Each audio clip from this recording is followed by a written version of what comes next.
Naglabas ng pahayag ang Gawad Kalinga kaugnay sa mga reklamo laban sa founder nito na si Tony Meloto.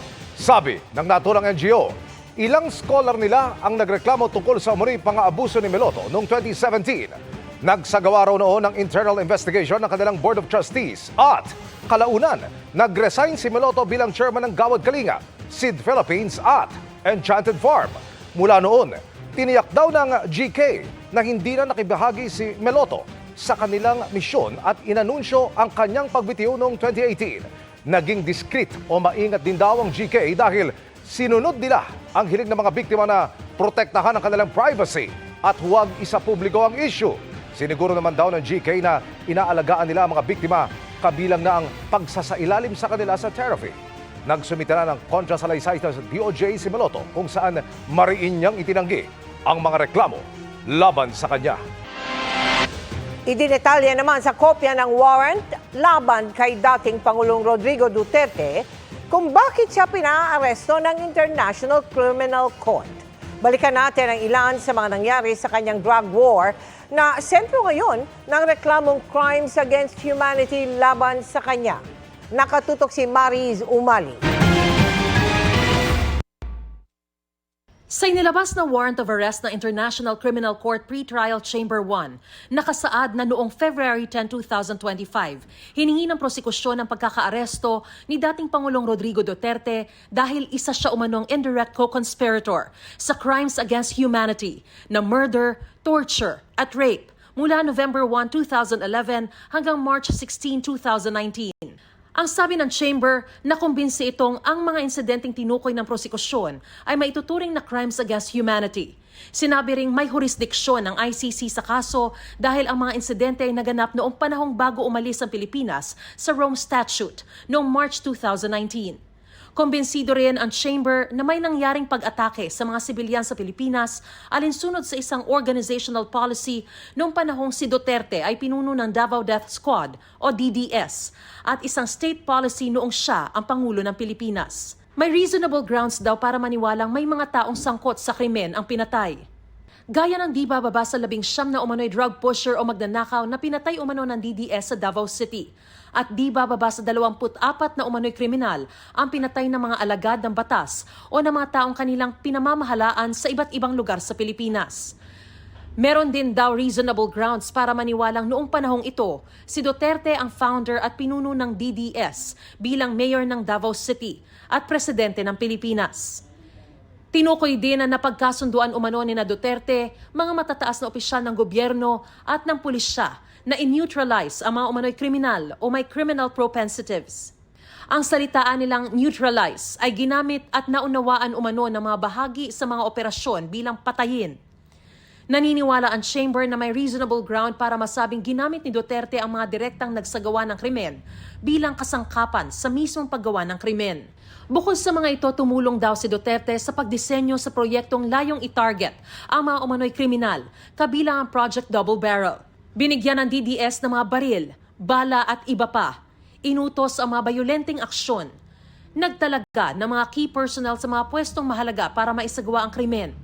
Nagbigay ng financial incentives at naghayag sa publiko na isinusulong niya ang mga pagpatay. Dagdag ng Chamber, kinailangan ang pag-aresto sa dating Pangulo para matiyak ang kanyang pagharap sa korte dahil hindi nila inaasahang susunod si Duterte kung ipatatawag ng korte. Ang kampanya kontra droga ni Duterte ang isa sa kanya noong mga inilatag na plataporma sa pagkapangulo. I propose that if I am president, I would get rid of criminality, drugs, and corruption. Just give me 3 to 6 months. Hanggang sa tuluyang maupo sa pwesto. We will not stop until the last drug lord, the last financier, and the last pusher have surrendered or put behind bars or below the ground. Iisa ang bukang bibig ng dating Pangulo. The order is dead or alive. Ang mga salitang sinamahan ng gawa na uwi sa pagkakasawi ng mahigit 6,000 individual base sa tala ng Philippine Drug Enforcement Agency o PDEA. Malayo sa pagtataya ng ilang organisasyon, ang ilang sinasabing umabot na sa mahigit 20,000 individual ang napatay sa drug war ni Duterte. Pero sa likod ng mga numerong ito ay mukha ng isang anak, asawa, kapatid sa kanilang mga naulilang pamilya. At sa libu-libong individual na ito, iilan pa lang ang nabigyan ng hustisya. Ang pagkakasawi ni Kian de los Santos kung saan 3 pulis ang nahatulang guilty ng murder. Nahatulan namang guilty ang isang pulis ng murder, torture at pagtatanim ng ebidensya sa pagkamatay ni na Carl Angelo Arnaiz at Reynaldo Culot de Guzman. Habang 4 na pulis ang nahatulang guilty ng homicide sa pagkamatay ng mag-amang sina Luis at Gabriel Bonifacio sa gitna ng drug buy-bust operation. Ang laging sinasabi noon ni Duterte, ang kanyang utos ay gumanti kung manlalaban. Ang mga patayang ito ang nagtulak noon kay Attorney Jude Josue Sabio, abogado ng umaming Davao Death Squad hitman na si Edgar Matubato para hilingin sa ICC na magsagawa ng analysis sa sitwasyon ng umano'y mass murder sa Pilipinas. At noong 2018, binuksan ng Office of the Prosecutor ng ICC ang isang preliminary examination sa Pilipinas. Pero makalipas ang mahigit 1 taon, ang Pilipinas opisyal nang kumalas sa ICC. Ang ICC nagpatuloy sa kanilang investigasyon. Matapos ang 7 taon, tuluyan nilang naaresto si dating Pangulong Rodrigo Duterte. Para sa GMA Integrated News, Mariz Umali nakatutok, 24 oras. Bukod kay dating Pangulong Rodrigo Duterte, may 5 pinuno ng iba't ibang bansa na meron ding arrest warrant mula sa ICC. Kabilang dyan si Russian President Vladimir Putin para sa war crimes kaugnay sa gyera sa Ukraine. Inilabas ng ICC ang arrest warrant laban kay Putin noong March 2023 at ngayon at large o tinutugis pa rin. Pinaaresto rin ng ICC si Israeli Prime Minister Benjamin Netanyahu para sa war crimes. Gaya ni Putin, at large din si Netanyahu. May arrest warrant din para naman sa crimes against humanity ang Sudanese military officer at politician na si Omar Hassan Ahmad al-Bashir at Ivorian politician Laurent Gbagbo.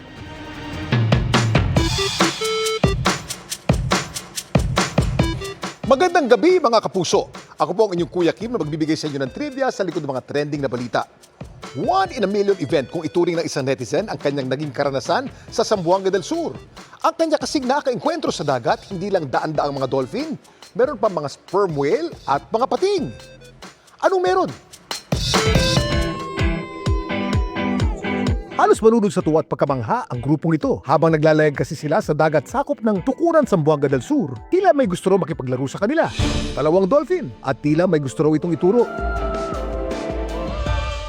Ayon sa uploader na si Jomar, nagsinundan nila ito, tumambad daw sa kanila ang mas malaking pod o grupo ng mga dolphin.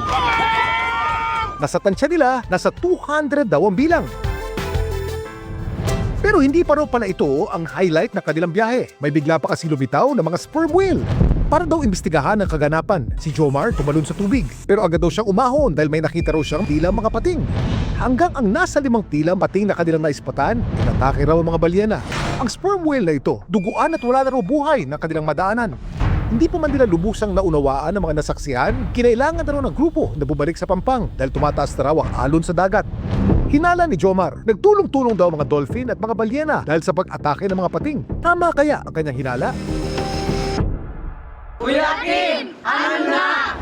Ang mga dolphins tinuturing na isa sa pinakamatalinong hayop sa buong mundo. Sila ay mga fast learner at meron silang advanced na communication system. Ibig sabihin, kaya nila makipag-usap sa isa't isa at maging sa ibang mga species. Meron silang parang special apparatus na nakadugtong dun sa blowhole nila. Parang yun yung equivalent yung voice box ng tao. Pwede sila mag-create ng mga different sounds. O ito yung ginagamit nila pang-communicate. Paglilinaw ng isang marine biologist, ang nakita ni na Jomar na nakapaligid sa sperm whale, hindi raw mga pating, kundi mga short-fin pilot whale. Yung pinakamalaking hayop doon are sperm whales. Tapos nakapaligid dun mga short-fin pilot whales. Hindi siya unique sa Philippines. Kung mapapansin nyo, yung mga sperm whales, they got into this formation na parang bulaklak. Ang tawag noon Marguerite Formation. This type of behavior nakikita nakikita pag parang ina-attack itong mga sperm whale. Pero itong mga pilot whales, parang hindi naman sila known para kainin yung sperm whale. Pero baka na-stress yung sperm whales sa daming defense reaction na yung sperm whale.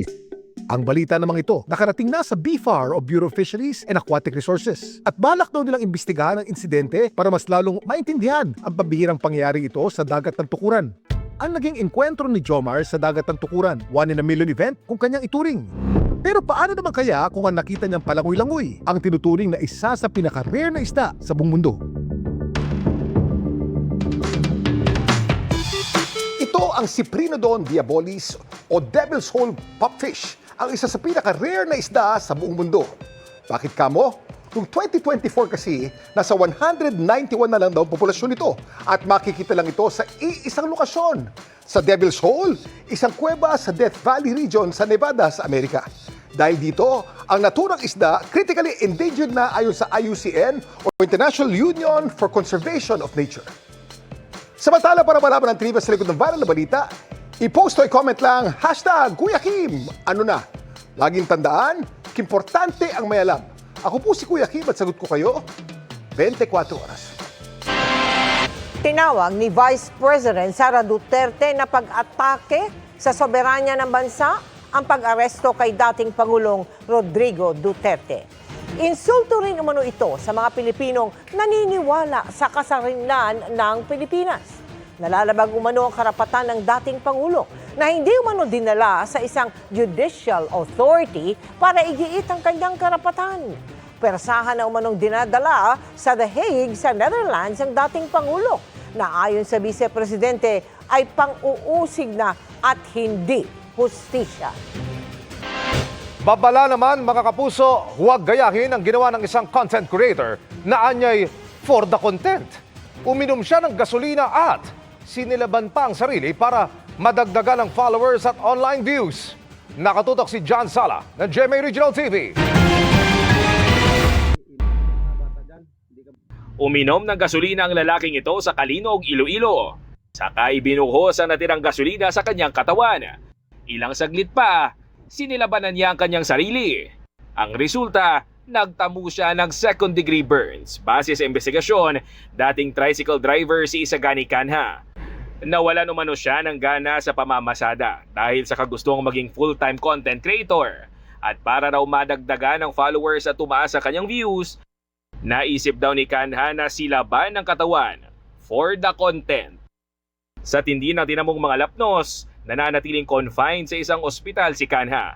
Labis daw ang pagsisisi niya, kaya may payo sa mga kapwa content creator. Hindi gid nang pagsundo lang ako naging content ay tamagin ka delikado kag sa mga baguhan pala dyan sa ako experience ko doon nga hindi gid kita consider na mag-vlog. Ayon sa health authorities, marami ang masasamang epekto ng ginawa ni Canha. Chronic nga exposure no sa tao no sa mga petroleum nga mga gases no can even lead to coma, to death, to even cancer.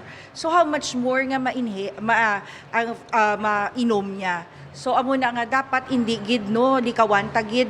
Tingin naman ng isang sociologist, dahil sa kompetisyon sa social media, marami na ngayon ang gumagawa ng content na hindi naman napupulutan ng aral ng viewers upang maka-income lang online. Siguro ang imo end goal na dira nga ang gusto mo nga mag-sell ang imo nga content is actually para nga makakuha ka man income out of it.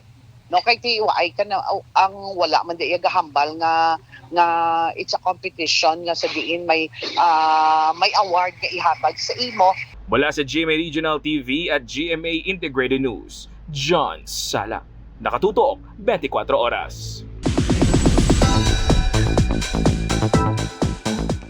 May nagpapasaya na raw sa puso ni Kapuso First Lady of Primetime na si Sania Lopez. Sabi niyan sa muling pag-upo sa GMA Integrated News Interviews. Nag-open up din siya tungkol sa breakup ng kapatid na si Jack Roberto at kaibigang si Barbie Fortesa. May chika si Aubrey Carampel. Welcome back, Sania, dito sa GMA. Blooming sa muli niyang pag-upo sa GMA Integrated News Interviews, si Kapuso First Lady of Prime, Sania Lopez. Kaya naman pala, dahil may nagpapasaya raw sa kanya ngayon. Pag-amin ng aktres tungkol sa kanyang love life. Dating lang po. Officially dating na, but not yet taken, si Sania. Not yet taken. I'm still single. Hindi na nagdetalye si Sania, pero ang mahalaga raw, I'm happy now. I'm just enjoying my life. pero kung masaya si Sania para sa sarili, aminado siyang nalungkot sa breakup ng kapatid na si Jack Roberto at kaibigan niyang si Barbie Forteza. Sa ngayon, hindi pa raw niya nakakausap ang dalawa. Of course, masakit din for me na hindi pala sila yung nag-end up together. Pero I respect their decision kasi sila yun eh. Kumbaga, andito lang naman ako to support both of them. Sa kabila naman daw ng pagsubok sa buhay pag-ibig ng kanyang kuya, masaya naman siya sa bagong achievements nito. Isa na rito ang pagkakaroon ng sariling bahay. Recently, nag-post si Jack na almost finished na ang ipinatatayo niyang bahay na malapit lang daw sa bahay ni Sania. Nadaanan ko siya. First time ko nakita, nakakaiyak. Nakaka-proud for him na finally you have your own house and lahat ng mga pinaghirapan niya. Ang cute lang. Ang ganda kasi, parang dati nakikibahay lang kami, nakikitira lang kami, tapos now meron siyang sarili niya. I have my own house na kasi. Hindi raw kasi biro ang pinagdaanan nila ng kapatid at kanilang pamilya. Kaya naman, very proud daw si Sania sa naabot nila na sana raw ay magsilbi ring inspirasyon sa iba. Nakaka-proud, Ate Aubrey, na unti-unti, alam mo, nakikita mo na, meron pa lang talagang nangyari sa life namin. Kasi before ng bata kami, ang thinking na lang namin, paano kaya kami makaka-survive? Paano kaya kami kakain 3 beses ang araw? Kung ano man yung meron kami. Parang, ano yun eh, blessing ni Lord na lang sa amin yun na maging grateful kami na, ito pala, no?